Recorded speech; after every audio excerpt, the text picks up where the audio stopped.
வணக்கம், நான் தான் உங்கள் chef Deena. Welcome back to chef Deena's kitchen. எல்லோரும் எப்படி இருக்கீங்க? நல்லா இருக்கீங்களா? இன்றைக்கி நம்ம கிச்சனில் பார்க்க போது பீர்க்கங்காய் பச்சடி. இந்த ப்ரிப்பரேஷன் வந்து சப்பாத்தியோடு சாப்பிட்றதுக்கு ரொம்ப அருமையாக இருக்கும். சப்பாத்தி, பூரி, அதுக்கப்புறம் கல் தோசை, இட்லியோடு சாப்பிட்டா அந்தளவுக்கு சூப்பராக இருக்கும். இதோட கல்யாண வீட்டு ஸ்பெஷல் ப்ரிப்பரேஷன் என்னென்னு பார்க்க போகிறோம்.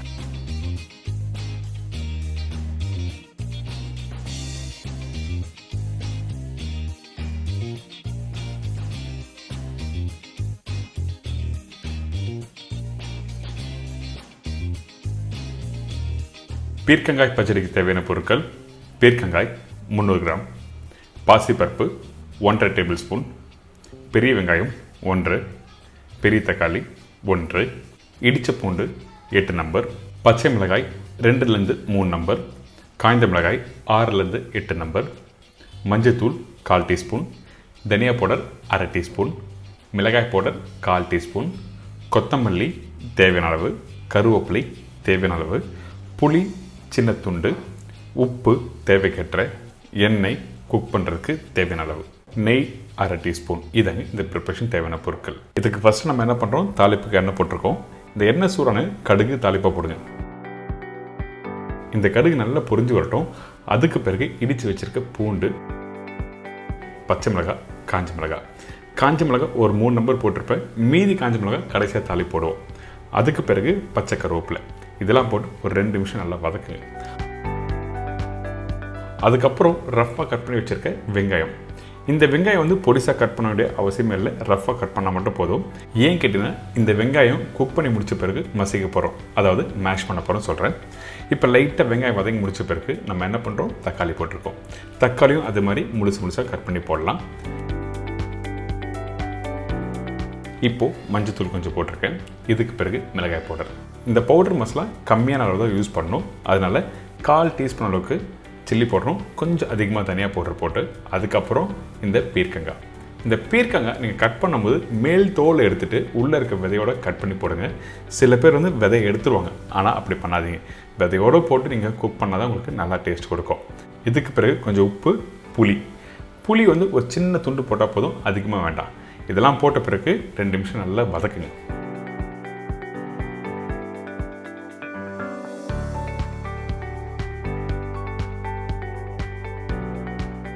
வதக்கி முடித்த பிறகு கொஞ்சம் கொத்தமல்லியும் தேவையான அளவுக்கு தண்ணி ஆட் பண்ணி நல்லா வேக விடுறோம்.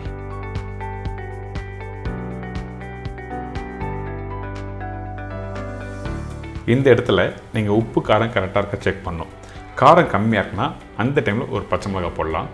அதுக்காக வந்து பவுடர் மசாலா நீங்கள் போடாதீங்க. பவுடர் மசாலா போட்டால் டேஸ்ட் மாறும். கடைசியாக காஞ்ச மிளகாவை தாளித்து கொட்டுவோம். அந்த தாளித்து கொட்டுற வாசனை இன்னும் சூப்பராக இருக்கும். அதுக்கு முன்னாடி ஒரு மூடி போட்டு இந்த காயெல்லாம் நல்லா வேகட்டும். இப்போ ஓப்பன் பண்ணி பார்த்தீங்கன்னா அந்த காய், வெங்காயம், தக்காளி, பீர்க்கங்காய் அந்த மசாலாவோட நல்லா வெந்து இந்த மாதிரி வந்திருக்கா. இந்த இடத்துல நம்ம பாசிப்பருப்பு யூஸ் பண்ண போகிறோம். சாம்பார் ஸ்டைல் தான், ஆனால் என்னோடய அம்மா வந்து எப்போவுமே சொல்கிறது பச்சடி தான் சொல்லுவாங்க. அதனால தான் இந்த ப்ரிப்பரேஷன் உங்களுக்கு வந்து சொல்லி கொடுத்துருக்கேன். கொஞ்சமாக தண்ணி வச்சு இந்த பாசிப்பருப்பு நல்லா பாயில் பண்ணுங்கள். அதே டைமில் நல்லா மேஷ் பண்ணுற அளவுக்கு பாயில் பண்ண வேண்டாம்.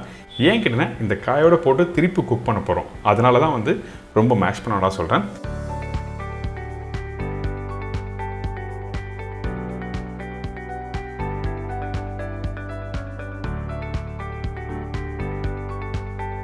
இதுக்கு பிறகு இந்த மத்து இருக்கும், வீட்டில் கீரை கடைவோம் பார்த்தீங்கன்னா, அந்த மத்தை போட்டு நல்லா கடைஞ்சிருங்க.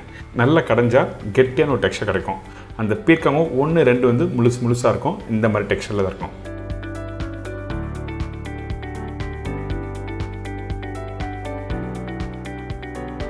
இதுக்கப்புறம் இன்னொரு பேனில் கடுகு, கருவேப்பிலை, காஞ்ச மிளகாய் தாளித்து அப்படியே அந்த கறியில் கொட்டுங்க.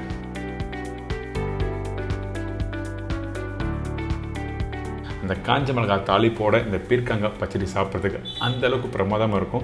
உங்கள் வீட்டில் ட்ரை பண்ணி பாருங்கள். இந்த மெத்தடில் நிறைய பேர் பச்சடினாவே தேங்காய் யூஸ் பண்ணுவாங்க. ஆனால் இன்றைக்கி இந்த பச்சடியில் தேங்காய்லாம் எதுவுமே போடாமல் அல்டிமேட்டான ஸ்டைலில் சொல்லி கொடுத்துருக்கேன்.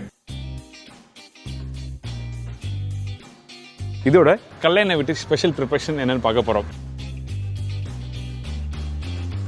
கல்யாண வீட்டு சேனக்கிழங்கு தேவையான பொருட்கள்: சேனக்கிழங்கு 1/2 கிலோ, பெரிய சைஸ் வெங்காயம் 1, பெரிய சைஸ் தக்காளி 1½ நம்பர், இஞ்சி பூண்டு பேஸ்ட் 3/4 டேபிள் ஸ்பூன், மஞ்சத்தூள் 1/4 டீஸ்பூன், மிளகாய் பவுடர் 3/4 டேபிள் ஸ்பூன், தனியா powder 1/4 table spoon, garam masala சிறிதளவு, முந்திரி பருப்பு பேஸ்ட் 2 டேபிள் ஸ்பூன், தேங்காய் 1.5 பத்தை, கருவேப்பிலை தேவையான அளவு, கொத்தமல்லி தேவையான அளவு, கடுகு 1/4 டீஸ்பூன், சோம்பு 1/4 டீஸ்பூனுக்கு கம்மியாக, எண்ணெய் குக் பண்ணுறதுக்கு தேவையான அளவு, சால்ட் டு டேஸ்ட்.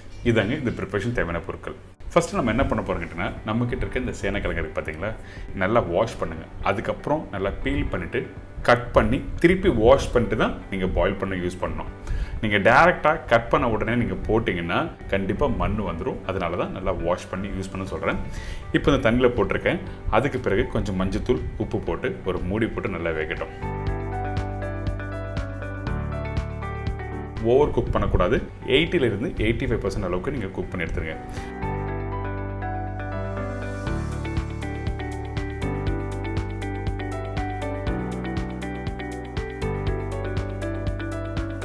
கையில் எடுத்தீங்கன்னா கொஞ்சம் ஹார்டாக இருக்கும். அந்தளவுக்கு கரெக்டாக பாயில் பண்ணி எடுத்துருக்கணும்.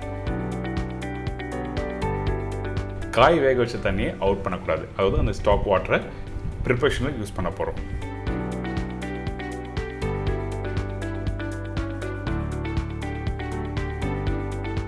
இதுக்கு பிறகு இந்த மண்சட்டியில் நல்லெண்ணெய் தேவையான போட்ட பிறகு கொஞ்சம் சூடாகட்டும். கடுகு,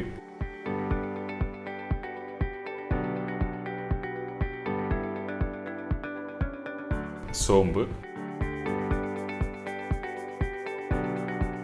பச்சை மிளகாய், கருவேப்பிலை இதெல்லாம் நல்லா பொரிஞ்சு வர டைமில் பெருசாக கட் பண்ணி வச்சுருக்கேன் வெங்காயம் பொடிசாக கட் பண்ண வேண்டிய அவசியம் இல்லை. 1/2 ஸ்லைஸ் பண்ணிட்டு அதுக்கப்புறம் திருப்பி ஸ்லைஸ் பண்ணுங்கள். இந்த மாதிரி கரெக்டாக இருக்கும். வெங்காயம் சீக்கிரமாக வதங்கி வரும். அதே டைமில் உங்களுக்கு வெங்காயம் ப்ரிப்பரேஷன் முடிச்ச பிறகு தெரியாது. அதனால தான் இந்த மாதிரி கட் பண்ண சொல்கிறேன். இதுக்கு பிறகு இஞ்சி பூண்டு பேஸ்ட் போட்டிருக்கோம். திருப்பி வெங்காயம் அந்த இஞ்சி பூண்டு பேஸ்ட் போட்டு நல்லா சாத்தே பண்ணுங்கள். அதுக்கப்புறம் தக்காளி ரொம்ப இம்பார்ட்டன்ட். நல்ல பழமான தக்காளி யூஸ் பண்ணுங்கள். உப்பு, மஞ்சத்தூள் போட்டு இதில் நல்லா மிக்ஸ் பண்ணுங்கள்.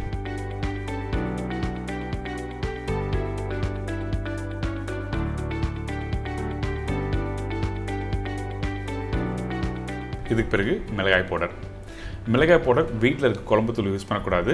அப்படி யூஸ் பண்ணால் நீங்கள் 1.5 டேபிள் ஸ்பூன் நீங்கள் யூஸ் பண்ணலாம். தனியா பவுடர், கொத்தமல்லி போட்ட பிறகு அந்த மசாலாவோட நல்லா குக் பண்ணுங்கள். எடுத்த உடனே தண்ணி ஊற்ற வேண்டாம். அந்த மசாலாவும் அதுக்கப்புறம் அந்த வெங்காயம் தக்காளியும் ரெண்டுத்தையும் நல்லா மிக்ஸ் பண்ணுங்கள். மிக்ஸ் பண்ணி முடிச்ச பிறகு தேவையான அளவுக்கு தண்ணி ஊற்றி ஒரு 2 நிமிஷம் லைட்டாக சூடாகட்டும். அதுக்கு பிறகு அரைச்சி வச்சுருக்க முந்திரி பேஸ்ட் இதில் ஆட் பண்ணுறோம்.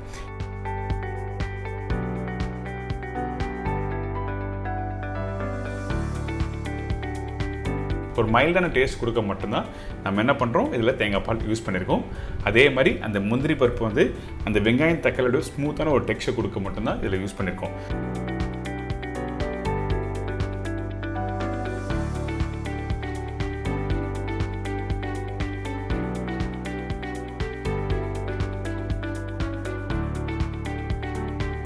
இப்போ இந்த மசாலா ரெடி ஆகிடுச்சு. இதுக்கப்புறம் வேக வச்ச கிழங்கு இதில் யூஸ் பண்ணுறோம்.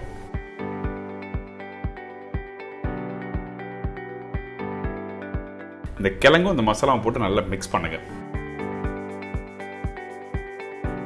இதுக்கு பிறகு தண்ணி ஆட் பண்ண போகிறோம். ரெகுலராக யூஸ் பண்ணுற வாட்டர் வேண்டாம். ஏற்கனவே வேக வச்சு அந்த கிழங்கோட தண்ணி இதில் ஊற்றி குக் பண்ணுறோம்.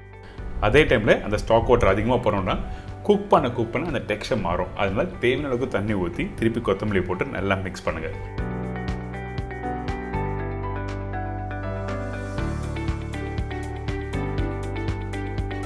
கொஞ்சம் இந்த இடத்துல லைட்டாக அந்த மசாலா லூஸாக இருக்க மாதிரி இருக்கும். அந்த டைமில் நம்ம என்ன பண்ணுறோம், ஒரு மூடி போட்டு கரெக்டாக வேகட்டும் சொல்லி விட்டுருங்க. அதாவது ஒரு 5 நிமிஷம் அப்படி வேகட்டும். அந்த தம்லேயே கரெக்டாக வெந்து வரும். அந்த கிழங்கும் அந்த மசாலா பாருங்கள் கரெக்டாக மிக்ஸ் ஆகிருக்கணும். அதே டைமில் மசாலா அதிகமாக இருக்கக்கூடாது. ஏன் சொல்கிறேன் கேட்டீங்கன்னா, நிறைய பேர் கிழங்கு அதிகமாக போட்டுருவாங்க, மசாலா கம்மியாகிடும். மசாலா அதிகமாகிடும், கிழங்கு கம்மியாகிடும். அதனால் ஈக்குவல் குவான்டிட்டி மசாலா கிழங்கும் சேர்த்துருக்கணும். இதுக்கப்புறம் கரம் மசாலா கொஞ்சமாக போடணும். அதிகமான குவான்டிட்டி வேண்டாம். அதிகமாக போட்டால் உங்களுக்கு அந்த மசாலா டாமினேட் பண்ணணும். அதாவது ஏற்கனவே போட்டிருக்க அந்த மசாலாவோட சேர்த்து சாப்பிட்றது நல்லா இருக்காது. ஃபைனலாக கொத்தமல்லி கருவேப்பிலை போட்டு நல்லா மிக்ஸ் பண்ணி எடுத்துனா பார்க்கும்போது சூப்பராக இருக்குல்ல. கண்டிப்பாக வீட்டை ட்ரை பண்ணி பாருங்கள்.